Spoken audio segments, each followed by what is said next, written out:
Bangladesh cricket board తీసుకుంటున్న అనాలోచిత నిర్ణయాలతో కూడా ఇప్పుడు అక్కడ ఉన్నటువంటి క్రికెటర్లు ఇబ్బందులు పడుతూ ఉన్నారు. ఇక ఏకంగా కూడా బంగ్లాదేశ్ క్రికెట్ బోర్డు మీద క్రికెటర్లు తిరుగుబాటు చేస్తున్నారు. T20 వరల్డ్ కప్ బహిష్కరించడంపై తీవ్ర ఆగ్రహంలో ఉన్నారు ఆటగాళ్లు. మా కెరీర్ నాశనం చేస్తున్నారంటూ మండిపడుతున్నారు. మేం క్రికెట్ ఆడకపోతే మమ్మల్ని ఎవరూ పట్టించుకోరు అంటూ అసహనం వ్యక్తం చేస్తున్నారు.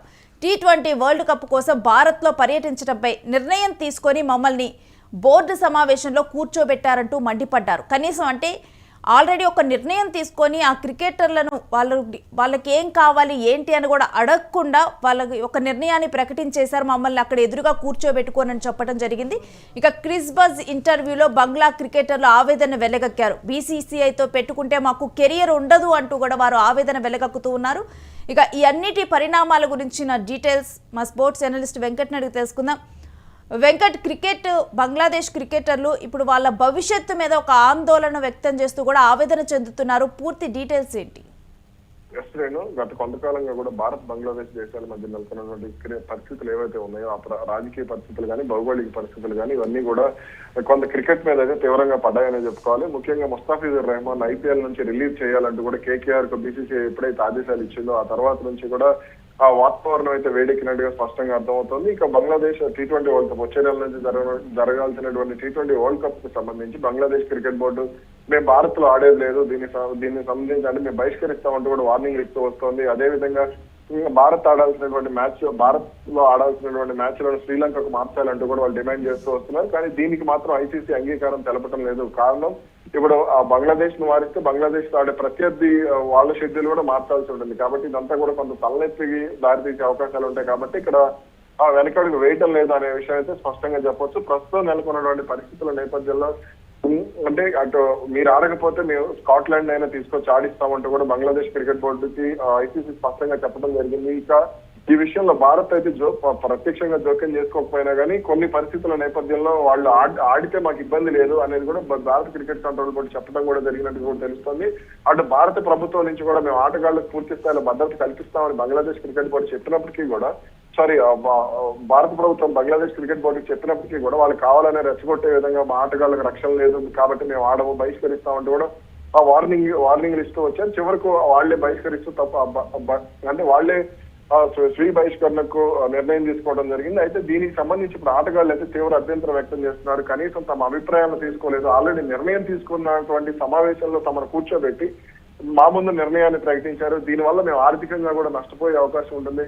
అంటే భారత్ లో మ్యాచ్లు అని అంటే ఇప్పుడు లేదంటే T20 లాంటి mega tournament, T20 world cup లాంటి మెగా టోర్నమెంట్ లో మ్యాచ్లు ఆడితే ఖచ్చితంగా ఆటగాళ్లకు ప్రైజ్ మనీ విషయంలో కానీ మ్యాన్ ఆఫ్ ది మ్యాచ్ రూపంలో ఏదో ఒక రూపంలో వాళ్ళకి మ్యాచ్ ఫీజులు కానీ ఇవన్నీ కూడా భారీగా వచ్చే అవకాశం ఉంటుంది. కాబట్టి ఇవన్నీ కూడా ఆటగాళ్ళు నష్టపోయే అవకాశం ఉంటుంది. అలాగే ఎండార్స్మెంట్లకు సంబంధించి కానీ ఏదైనా సరే కాబట్టి ఇవన్నీ కూడా ఆటగాళ్ళు నష్టపోయే అవకాశం ఉంటుంది. అదే విధంగా ఇప్పుడు పాకిస్తాన్ ఎటువంటి పరిస్థితిని ఎదుర్కొంటుందో అంటే ద్వైపాక్షిక సిరీస్లకు సంబంధించి పాకిస్తాన్ ఎన్ని ప్రయత్నాలు చేసినా సరే భారత్ మాత్రం అంగీకరించే ప్రయత్నం చేయడం లేదు. కాబట్టి రేపు పొద్దున భవిష్యత్తులో అటువంటి పరిస్థితి ఉంటే మాత్రం బంగ్లాదేశ్ క్రికెట్ బోర్డు ఆదాయం కూడా భారీగా పడిపోయే అవకాశం ఉంటుంది. పాకిస్తాన్ క్రికెట్ బోర్డు పరిస్థితి కూడా అదే విధంగా పాకిస్తాన్ క్రికెట్ బోర్డు పరిస్థితి ఏ విధంగా వాళ్ళు కూడా అదే విధంగా తయారయ్యే పరిస్థితి ఉంటుంది. ఆటగాళ్ళకి కనీసం జీతాలు కూడా చెల్లించలేని దుస్థితికి బంగ్లాదేశ్ చేరుకునే పరిస్థితి ఉంది. కాబట్టి ఇప్పుడు మా కెరీర్ కి సంబంధించి మీల్ లీడర్లు కమ్ముకున్నట్టు కూడా బంగ్లాదేశ్ క్రికెటర్లు ఆవేదన వ్యక్తం చేస్తున్నారు. తాజాగా ఈ క్రిక్ బజ్ కు ఇచ్చినటువంటి ఇంటర్వ్యూలో వాళ్ళు పేర్లు చెప్పడానికి ఇష్టపడకపోయినా కొంతమంది ఆటగాళ్ళు అయితే దీనికి సంబంధించి అభ్యంతరాలు వ్యక్తం చేసినట్టుగా కూడా జాతీయ మీడియాలో కథనాలు వచ్చాయి.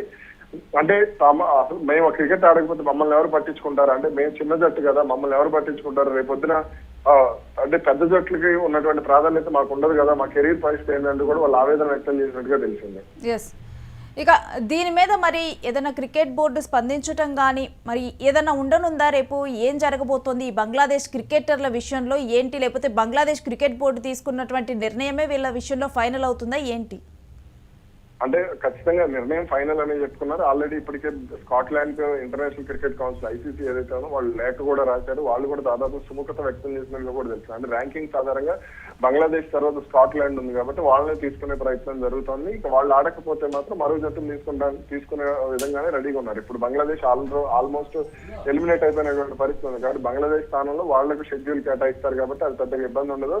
ఇక ఇప్పుడు బంగ్లాదేశ్ క్రికెటర్ల పరిస్థితి మాత్రం కొంత ఆందోళనకరంగానే ఉందని చెప్పాలి. ముఖ్యంగా IPL మ్యాచ్లకు సంబంధించి వాళ్ళు సాధారణంగా అసలు ఆఫ్ఘనిస్తాన్ క్రికెటర్లకు ఇచ్చినటువంటి ప్రాధాన్యత బంగ్లాదేశ్ కానీ ఇతర దేశాలకు కానీ ఉండదు. దాదాపు 8 నుంచి 10 మంది ఆటగాళ్ళు ఆఫ్ఘనిస్తాన్ నుంచి ఆడుతున్నారు. అలా బంగ్లాదేశ్ ఆడాలి అనేది వాళ్ళ దగ్గర సత్తా లేదు, లేదంటే వాళ్ళ దగ్గర టాలెంట్ లేదు కాబట్టి కొంత వాళ్ళని పక్కన పెడుతూ వస్తున్నారు. వాళ్ళలో కొద్ది గొప్ప ముస్తాఫిజుర్ రెహమాన్ కు ఉంది కాబట్టి అతను ఇప్పుడు దాదాపుగా 9 కోట్ల రూపాయలు పైగా నష్టపోయినటువంటి పరిస్థితి ఉంది. అలా లెక్కేసుకుంటే బంగ్లాదేశ్ క్రికెట్ బోర్డు ఇంకా చాలా భవిష్యత్తులో నష్టపోయే అవకాశం ఉంది.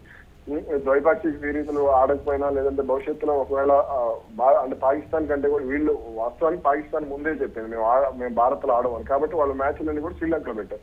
అలా బంగ్లాదేశ్ చెప్పుకుంటే ఒక పద్ధతిగా ఉండదు. అలా చెప్పకుండా ఇప్పుడు వాళ్ళు దీనికి సంబంధించి నిర్ణయం తీసుకోవడంతో భవిష్యత్తులో బీసీసీఐ కూడా అదే కఠినంగా వెళ్లే అవకాశం ఉంటుంది. బీసీసీఐ నిర్ణయం తీసుకున్న తర్వాత దాన్ని ఐసీసీ కూడా ఆమోదించే అవకాశాలు అయితే ఉండవు. ఎస్, అంటే వెంకట్, ఇప్పుడు బంగ్లాదేశ్ క్రికెటర్ల పరిస్థితి ఏంటి? నెక్స్ట్ వాళ్ళు ఆడబోయేటువంటి మ్యాచ్లు కానీ ఏ దేశాలతో ఆడతారు, ఏ గ్రౌండ్, ఎక్కడ, ఏంటి? అంటే వాళ్ళకి సంబంధించి వాళ్ళు స్వదేశంలో ఆడుకుంటారు, లేదంటే పాకిస్తాన్తో ఆడుకుంటారు, శ్రీలంకతో ఆడుకుంటారు, ఆఫ్ఘనిస్తాన్తో ఆడుకుంటారు. అలా అన్ని దేశాలతో కూడా వాళ్ళు ఆడే అవకాశం ఉంది. అయితే వాళ్ళ టెస్టులకి సంబంధించి కొంత చిన్న జట్లతోనే ఆడుతున్నారు. ఇప్పుడు భారత్ తో 1-2 టెస్టులు ఆడటం కూడా వాళ్ళకి గగనం అయిపోయినటువంటి పరిస్థితి ఉంది. వాళ్ళు భవిష్యత్తులో అంటే దూకుడుగా వెళ్లకుండా బోర్డు నిర్ణయాలు ఏదైతే ఉన్నాయో ఇప్పుడు వాళ్ళు దూకుడుగా వెళ్లకుండా కొంత రాజీ మార్గంలోకి వెళ్లి ఉండి, కొంత రిక్వెస్టింగ్ మార్గంలోకి వెళ్లి ఉంటే పరిస్థితి మరో రకంగా ఉండేది. దానికి సంబంధించి ఇప్పుడు ఫర్ ఎగ్జాంపుల్ ఆసియా కప్ కు సంబంధించి భారత ఆటగాళ్ళు పాకిస్తాన్ లో పర్యటించాలంటూ కూడా వాళ్ళు రిక్వెస్ట్లు చేస్తూ సమీపంలో ఉన్నటువంటి ఎయిర్పోర్ట్లు ఏదైతే ఉన్నాయో ఢిల్లీ కానీ, లేదంటే ఇప్పుడు చండీగఢ్ కానీ, అలాగే అమృత్సర్ కానీ, ఇలా కొంత ఏదైతే దగ్గర ప్రాంతాలు ఉన్నాయో అక్కడికి వెళ్ళిపోయి మీరు హోటల్స్ లో ఉండొచ్చు, మ్యాచ్ల సమయానికి మీరు రావచ్చు అని చెప్పి అలా కొంత ఆటగాళ్ళని మేము భారత్ లో ఉంచము, ఆ సమయానికి మేము పంపిస్తామని బంగ్లాదేశ్ క్రికెట్ బోర్డు చెప్పినా పెద్ద సమస్య లేదు కాదు. అలా కాకుండా బెదిరిస్తుంది. ఇప్పుడు వాళ్ళ పరిస్థితి కూడా కొంత అధ్వానంగానే ఉందని చెప్పుకోవాలి. ఇప్పటికే బంగ్లాదేశ్ క్రికెట్ బోర్డు రాజకీయ కారణాలతో పూర్తిగా నష్టపోయినటువంటి పరిస్థితి. ఈ నిర్ణయం కూడా ప్రభుత్వం తీసుకున్నటువంటి నిర్ణయమే కాబట్టి ప్రభుత్వం తీసుకున్నటువంటి నిర్ణయాన్ని వాళ్ళు ప్రకటించారు. కాబట్టి భవిష్యత్తులో వాళ్ళు ఖచ్చితంగా ఇబ్బందికర పరిణామాలే ఉంటాయి. ఎస్, ఇక అంటే భారత్ లో బంగ్లాదేశ్ టీం ఎప్పటికీ ఆడనట్లేనా? అంటే ఆడనట్లేనా అనేది చెప్పలేం, కానీ తర్వాత పరిణామాలను బట్టి మనం ఒక అంచనాకు రావడం జరుగుతుంది. రాబోయే అంటే ఈ T20 వరల్డ్ కప్ ముగిసిన తర్వాత యాక్చువల్ గా మొన్న ఆస్ట్రేలియాతో మనం నవంబర్ కు ముందు అక్టోబర్ ఆ సమయంలో సిరీస్ కి వెళ్లాల్సిన సమయంలో వాళ్ళు సెప్టెంబర్ లో బంగ్లాదేశ్ పర్యటనకు వెళ్లాల్సింది. కానీ భారత్ ఆస్ట్రేలియా పర్యటన దృష్టిలో పెట్టుకుని అందుకు అంగీకారం తెలపలేదని తెలిసింది. కాబట్టి భవిష్యత్తులో కూడా ఇదే కొనసాగే అవకాశం ఉంటుంది. వాళ్ళకి వచ్చే ఆదాయం, పూర్తి స్థాయి ఆదాయం కూడా భారత్ నుంచే వస్తుంది కాబట్టి వాళ్ళు భారీగా నష్టపోయే అవకాశాలే ఉంది. Yes, thank you Venkat. ఇక మేము క్రికెట్ ఆడకపోతే పూర్తిగా నష్టపోతాం, బీసీసీఐతో పెట్టుకుంటే మాకు అసలు కెరియరే ఉండదంటూ కూడా అక్కడ ఉన్నటువంటి క్రికెటర్స్, బంగ్లాదేశ్ క్రికెటర్స్ కూడా ఆవేదన చెందుతూ ఉన్నారు. బంగ్లాదేశ్ క్రికెట్ బోర్డు ఏదైతే నిర్ణయం ప్రకటించిందో కనీసం తమని సంప్రదించలేదు, వాళ్ళకే వాళ్ళు ఒక నిర్ణయాన్ని తీసుకొని మేము వచ్చి అక్కడ కూర్చుంటే ప్రకటించేశారంటూ కూడా వాళ్ళు ఒక ఇంటర్వ్యూలో చెప్పడం జరిగింది. ఇక మరొక వైపు చూస్తే కనుక ఈ నిర్ణయం కూడా బంగ్లాదేశ్ క్రికెట్ బోర్డు నుంచి కూడా వెలువడినట్టు తెలియట్లేదు. బంగ్లాదేశ్ ప్రభుత్వమే ఈ నిర్ణయం తీసుకొని క్రికెట్ బోర్డుతో చెప్పించినట్లుగా కూడా తెలుస్తూ ఉంది.